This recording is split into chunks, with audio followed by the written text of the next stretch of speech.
$487. That is the total documented cost of a sealed, insulated, weatherproof Quonset shelter, built from a military surplus steel arch in southern New Mexico.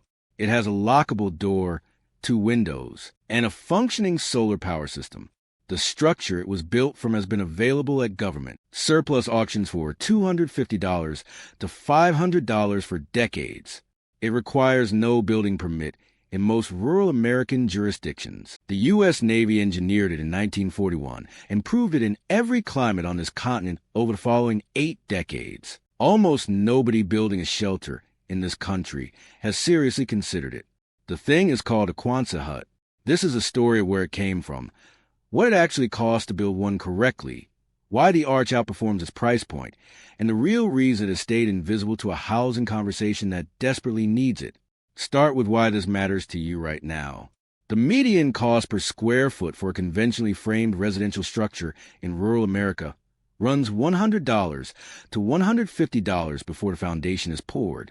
A basic 160 square foot shell, the same footprint as a standard 20-foot Quonset unit, costs $2,400 at minimum in materials alone before a single trade shows up. That is a starting line for the cheapest possible conventional approach.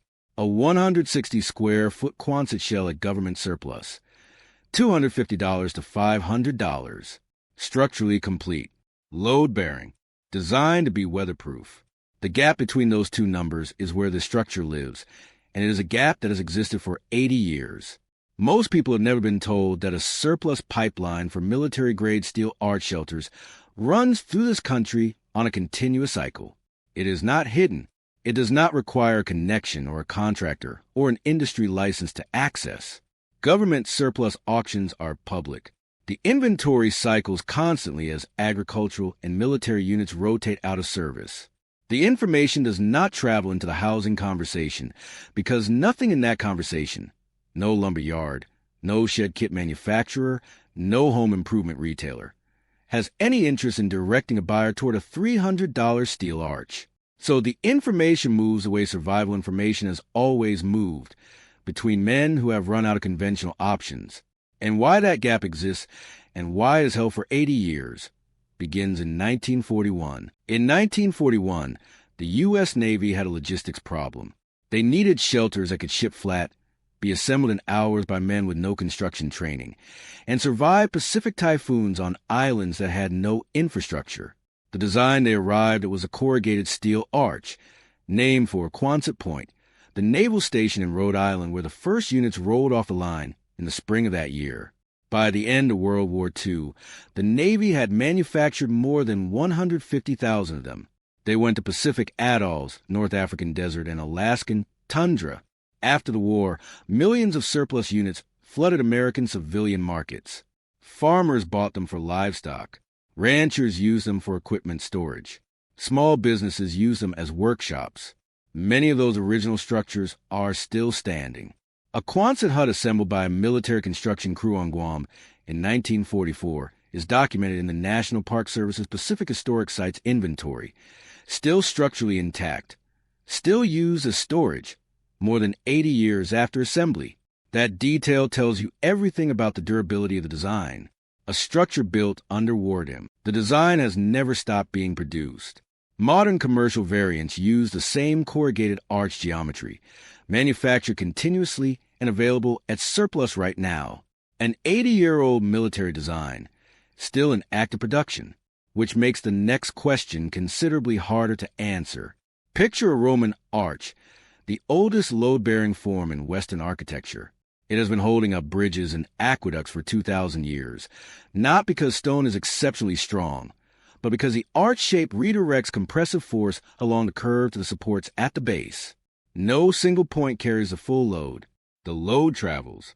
That is why a Roman arch can span a river with material that would crack under the same weight stacked vertically.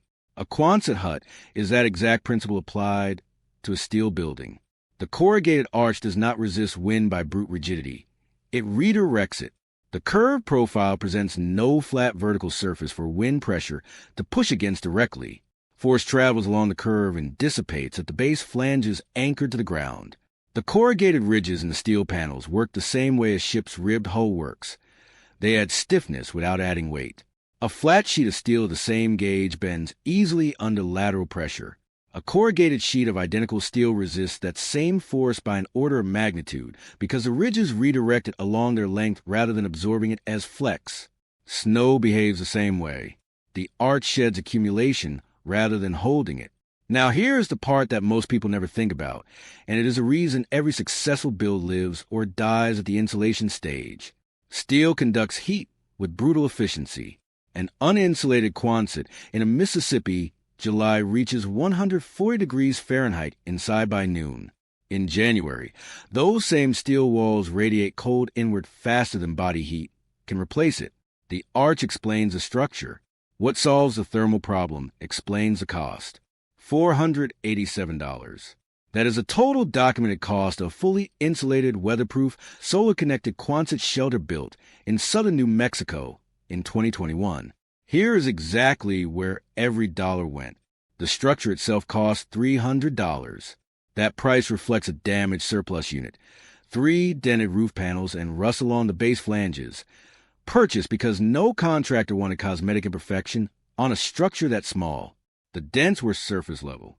The corrugated steel arches were intact. Transport. $30 in gas money to a man who drove a flatbed on a Saturday. Foundation. Cinder blocks, $45. Pier formation, no concrete slab, no permit trigger. The exterior radiant barrier. 2 rolls of foil face reflective material wrapped around the outside of the arch. Cost $45. That single layer bounces solar radiation before it ever contacts the steel. Interior temperatures drop more than 20 degrees overnight. Interior rigid foam insulation. Sourced from construction site waste bins at zero cost. 3 foremen asked. 2 said yes. The vapor barrier cost $22. A 50-foot roll of 6mm plastic sheeting stapled to the interior framing before the foam went up. Read that again. $22. Without it, warm interior air contacts cold steel, condenses, and destroys everything inside with a year. The foam, the wood lining, the mattress. Every dollar spent after this step is at risk if this one is skipped. Door and window from a Habitat for Humanity restore. $35 combined. Fasteners, caulk, hardware, $35. Total, $487. The $500 claim is achievable under those specific conditions. At clean surplus prices and retail materials, the same shelter costs $1,200 to $1,800. Still a fraction of conventional framing, but the number deserves its honest range. Now, I want to be straight with you, because being straight with you is the whole point. The claim that a Quonset hut goes up in a weekend is not quite true. Here is the accurate version. The steel arch ribs bolt together in sequence, and a small structure can be standing and weather-sealed in 2 days. A fully finished shelter, insulated, lined, with a fitted door and a sealed vapor barrier, takes 3 to 6 weekends of part-time work. That is still dramatically faster than conventional framing. The honest version is the more impressive one. The idea that a correctly insulated arch costs nothing to heat is also not quite right. A well-built arch with exterior radiant barrier and a continuous foam interior lining performs well.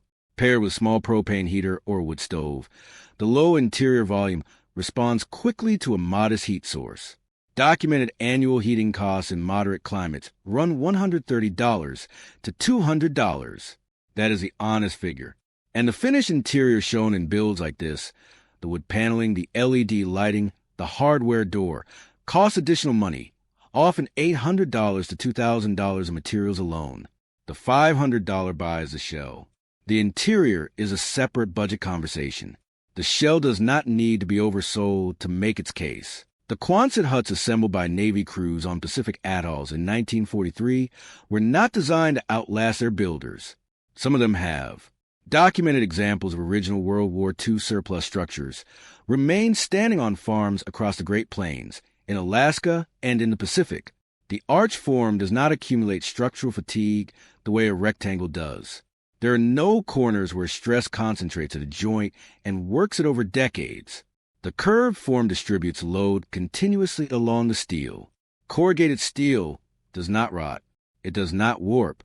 It does not invite the moisture failures that end the life of most wood frame structures within a generation.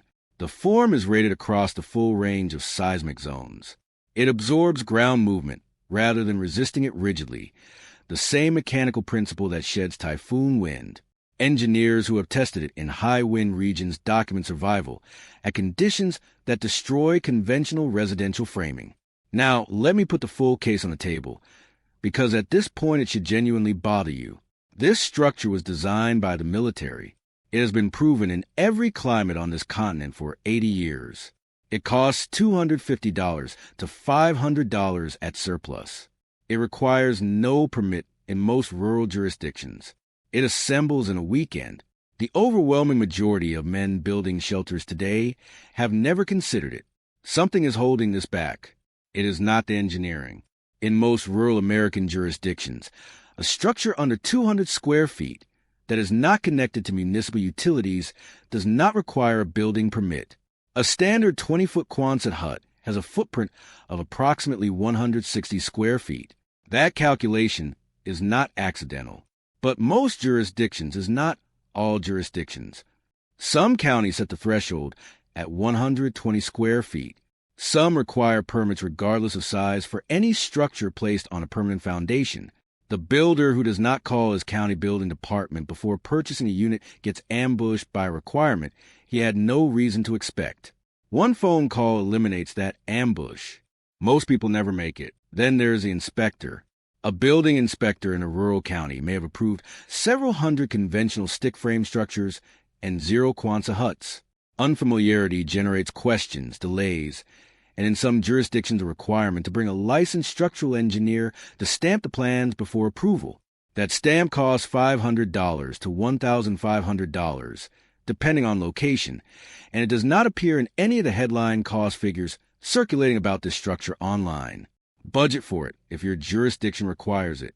The lender is a simpler problem. There is no lender for a $500 surplus structure on informal land. This is a cash build or a savings build. That constraint is real. Then there is the appraiser. A man in rural Tennessee documented this directly. His insulated, solar-connected arch shelter was assigned a value based on scrap steel weight because the appraiser had no comparable sales framework to work from.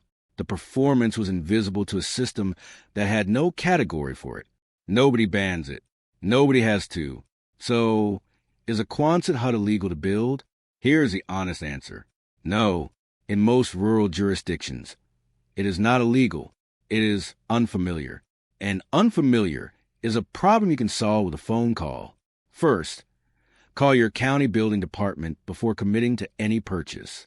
Ask what the permit threshold is for accessory structures and what a steel arch shelter requires to get approved. One call eliminates the ambush that stops most builds before they start. Second, search GSA auctions and GovPlanet. Both are federal surplus platforms, filtered for steel arch shelters. Set the condition filter to include cosmetically imperfect units. That is where the $250 to $500 pricing lives. Third, source your insulation before you have a structure to insulate. Contact insulation contractors about discarded partial cans and visit active construction sites about rigid foam board cutoffs. These cost nothing to source in advance and everything at retail once the arch is already in the field. Fourth, buy the vapor barrier first. $22 of plastic sheeting prevents the failure mode that destroys most amateur builds within the first year. Fifth, start with a workshop or a storage structure. Build one arch. Watch how fast it goes up, and let that be your proof before committing to a primary residence. The Quonset did not fail. It has been sitting in surplus yards and on farms for 80 years, waiting for enough men to notice that the default way of building is a convention, not a law. And the moment you see a convention for what it is, you are no longer obligated to follow it. If that kind of gap is the thing you want more of, subscribing is the simplest way to make sure the next one reaches you.